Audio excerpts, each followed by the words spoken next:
Everyone আসসালামু আলাইকুম। সুমাইয়া আহমেদ চ্যানেলে আপনাদের সবাইকে স্বাগতম। তো চলেন আজকে আমান ডাল দিয়ে বড়া বানাই। তো মসুর ডালে আমান ডাল দিয়ে বড়া বানানোর জন্য ডাল কিন্তু খুব সুন্দর করে ৫-৬ ঘন্টা ভিজিয়ে রেখেছিলাম। যখন নরম হয়ে ফুলে উঠেছে তখন ডালটা থেকে সুন্দর করে পানি ঝরিয়ে নিয়েছি। আর এখানে একটু বেশি করে পেঁয়াজ অ্যাড করে দিব। আর এখানে দিব হচ্ছে রসুন আর মরিচ একসাথে করে বেটে নিয়েছি। এখানে পাটাই বেটে নিয়েছি একটু সুস্বাদু করার জন্য হচ্ছে পাটায় বেটে নিলে স্বাদটা ভালো হয়। আর এখানে সামান্য একটু টালা জিরার গুঁড়া দিয়ে দিলাম, যেহেতু হচ্ছে আমান ডাল দিয়ে বানাবো এই জন্য সামান্য একটু জিরার গুঁড়া দিয়ে দিলাম। আর একটা মিষ্টি কালার আসার জন্য হচ্ছে জাস্ট হলুদের গুঁড়া দিয়ে দিয়েছি। এখন দিয়ে দিলাম আন্দাজ মতো লবণ। চাইলে আপনারা হচ্ছে একটু মরিচ মানে কাঁচামরিচও অ্যাড করতে পারেন, ওইটা আমি দিইনি কারণ এখানে আমি হচ্ছে রসুন বাটা আর হচ্ছে মরিচ একসাথে বেটে দিয়েছি। সামান্য একটু আদার বাটা দিয়েছি, ওটা বলতে ভুলে গিয়েছিলাম। এখন সমস্ত কিছু একসাথে খুব সুন্দর করে মিক্স করে নিব, একটু ডলে ডলে মেখে নিব যাতে পেঁয়াজটা নরম হয়ে আসে।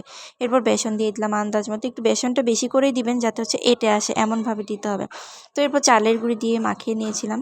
তো এরপর আমার মনে হচ্ছিল যে এঁটে আসে নাই, তো এঁটে আসার জন্য বা হচ্ছে বড়ার শেপটা দেওয়ার জন্য আরও বেসন দিয়ে নিয়েছিলাম।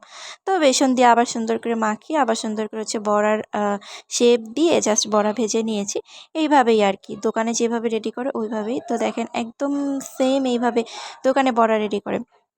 তো ইদানিং আমার কেন যেন মনে হচ্ছিল যে আচ্ছা দোকানে যে মসুর ডালের বড়াগুলো বানায় তারা কি বেটে বানায় নাকি হচ্ছে পাটায় বেটে বানায় বা ব্লেন্ড করে বানায় নাকি হচ্ছে আমান ডাল দিয়ে বানায়, এরকম কয়েকদিন ধরেই আমার মনে হচ্ছিল। তো ভাবলাম যে আমিও একটু আমান ডাল দিয়ে ট্রাই করে দেখি তো যে হচ্ছে দোকানের মতো হয় কি না। পরে আমি আমান ডাল দিয়ে ট্রাই করে দেখলাম সেম দোকানের মতো হয়েছে। তো এইভাবে আপনারা একবার হলেও ট্রাই করে দেখবেন। এখন একটু হচ্ছে মাছ রান্না করা হচ্ছিল। তো এই মাছ রান্না করার আমি যেই মাছ যে রান্না করা হচ্ছে এটার ক্লিপগুলো আমি নিচ্ছিলাম। তো বড় সাইজের অনেক বড় সাইজের একটা রুই মাছ নিয়ে আসছে। তো এটা এখন হচ্ছে রান্না করা হবে। তো মাছ সাধারণত আমরা ভেজেই রান্না করি। মাছ ভেজে রান্না করলে কেমন যেন একটা আঁশের গন্ধই থেকে যায়। আর সুন্দর করে হলুদ মরিচ দিয়ে ভেজে নিলে ওইটার গন্ধ আর থাকে না। তো ভাবলাম যে যেহেতু হচ্ছে অনেক বড় একটা মাছ এনেছে রান্না করা হচ্ছে, ওইটারই একটা ভিডিও নিচ্ছিলাম। এর মধ্যে সমস্ত মশলা দিয়ে আর কি মাছের রান্নার তো কিছু বলার নাই, জাস্ট এখানে রান্না করা হচ্ছিলো, আমি এখানে ক্লিপ নিয়ে আপনাদের সাথে শেয়ার করছিলাম। তো এই তো সমস্ত মশলা দিয়ে মাছগুলো হচ্ছে যখন একটু ঝোলের মতো চলে এসেছে তখন এর মধ্যে মাছ দিয়ে দেওয়া হলো। আর আমাদের এই দিকে একটা সমস্যা হচ্ছে গ্যাস থাকে না। গ্যাসের এত বড় একটা প্রবলেম যে দেখা যায় যে রোজার দিনে আরও গ্যাস থাকে না, সারা দিন রাত গ্যাস থাকে না। আমরা হচ্ছে একটা খুব মানে বড় ধরনের বিভ্রান্তির মধ্যে পড়ে গেছি। মানে রান্না বান্না খাওয়া দাওয়া আসলে একটা খুব কঠিন ব্যাপার হয়ে গিয়েছে আমাদের জন্য। তো ঢাকা শহরে আসলে অনেক এলাকাতেই এরকম হয়। আমাদের এলাকাতে মনে হয় আরও একটু বেশি হয় যে ইদানিং সারাদিনই গ্যাস নাই। মানে এইরকম একটা বিশাল বড় সমস্যার মধ্যে হচ্ছে আমরা আছি, এই আর কি। তো এই যে মাছগুলো হচ্ছে সুন্দর করে পানি ঝোল দিয়ে দেওয়া হয়েছে রান্নাবান্না করে। তো মাছ রান্নার প্রসেস তো আর কাউকে বলতে হবে না, এই আর কি। তো একটা জাস্ট চিপস দিয়ে রাখি যে মাছ রান্নার শেষে যদি আপনারা খুব সুন্দর করে পেঁয়াজ বেরেস্তা করে বেটে মাছের মধ্যে রান্না হওয়ার আগে দিয়ে দেন, দেখবেন একটা স্বাদ অসাধারণ স্বাদ বৃদ্ধি পাবে। এই মাছ রান্না কমপ্লিট। দেখেন ঝোলটা মনে হচ্ছে কি মাখনের মতো স্বাদ হয়েছে, দেখতে কি সুন্দর দেখা যাচ্ছে। তো স্বাদ তো আর বলতে পারবো না, সন্ধ্যার সময় ইফতারির পর বলতে পারবো যেহেতু হচ্ছে রোজা আছি। আর এখানে বড় সাইজের যে গলদা চিংড়িগুলো ছিল ওগুলো হচ্ছে রান্না করে নেওয়া হয়েছে।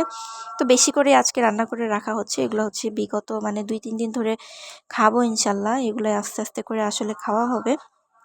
তো আজকে একটু অনেক কিছুই করা হয়েছিল আর কি, এভাবে করে রাখা হয়।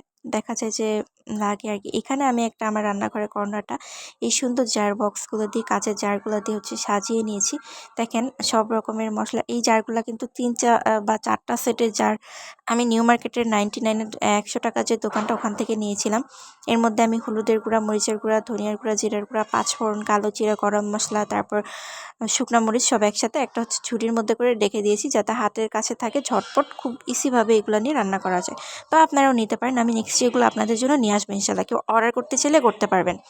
আর এখানে হচ্ছে সামনে যেহেতু ঈদের মধ্যে যাতে একটু ঝামেলা কম হয়, তো এই জন্য আমি আগেই কাবাবের ডালটা সিদ্ধ করে রাখছিলাম, রেখে একদম বেটে সুন্দর করে ডিপে রেখে দেবো, জাস্ট হচ্ছে রেডি করে রেখে দেবো, জাস্ট ঈদের দিন বের করে ভাজতে পারি। আর এই পিঠাগুলো বড় বড় সাইজের ঝাল পিঠা, এটা হচ্ছে কালকের ক্লিপ ছিল, জাস্ট বড় করে ঝাল পিঠা বানিয়েছিলাম, ওইটারই একটা হচ্ছে ক্লিপ নিয়েছিলাম।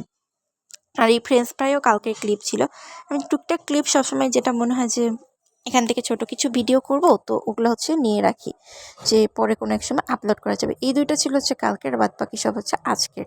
এখানে পোলাও রান্না করা হয়েছিল, পোলাও রান্না করা হয়ে ওখানে কমপ্লিট হয়েছিল, তো আমি এখান থেকে একটা ক্লিপ নিলাম। আলু ভাজি ছিল আর সাথে ডিম ছিল। আজকের মেনুতে হচ্ছে এগুলাই থাকবে, তো জাস্ট এগুলা করা হয়েছিল, আমি ক্লিপ নিয়েছি। ধন্যবাদ সবাইকে। ভিডিওটি ভালো লাগলে অবশ্যই পাশে থাকবেন।